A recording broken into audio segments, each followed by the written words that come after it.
is. If you had a bunch of chemicals and you built a tower, could you make it rain? No. Well, that's the subject of tonight's Weird Weather.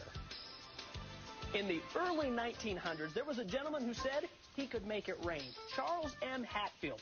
Well, he said for $50, he could deliver. Well, Los Angeles farmers said, we need rain. Will you make it rain? He did, and they were so happy, they paid him $100. Well, there was a lake in the area, Lake Hemet. He said for $4,000, he could deliver 4 inches of rain. So he made this tower, and he mixed up some chemicals. Guess what?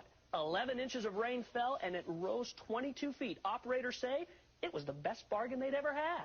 There was another area that needed it. San Diego City contracted him to fill Lake Marina in 1 year. If he did it, $10,000. If not, he didn't get a penny. January 1st, he put his towers up and started sending his chemicals away. January 5th, it began to rain. January 10th, heavy rain kept going, and by January 15th, it had been a downpour for nearly 5 days. Okay, so the rain did come, and apparently it was Hatfield that was doing it, but look what happened after that. On the 19th, Marina Reservoir filled. The 26th, record-breaking rains were still falling, and the next day, dams were rupturing, huge amounts of water pouring out of the mountains, heading into San Diego. 20 people lost their lives. 35 inches of rain fell that month. Well, you can imagine there were lawsuits in the millions. The city council says, nope, we're not going to pay. Hatfield said, I'll settle for $4,000. Council said no. It went to the California Supreme Court.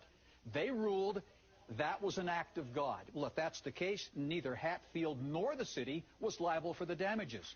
Also, if it was an act of God, then that means Hatfield didn't do it. City council? Nope. They say they're not going to pay. Well, Charles Hatfield was known by many names. He was a cloud coaxer, a water magician, a moisture accelerator, the Wizard of Hope, a pluviculturalist, the great precipitator, but most of the time he was just known as Hatfield the Rainmaker. My. Should have bottled those chemicals. Or Well, maybe not. It was a secret, and even his brother didn't know, but the scientist of the day said there's no way that a man could do that. Well, he asked, well, it kept raining. Well, he was guessing lucky. Well, he guessed really, really lucky. Yeah, he really did. But didn't get his money. Well, we'll have no, he didn't get his money. We'll have to find out what happened to him someday.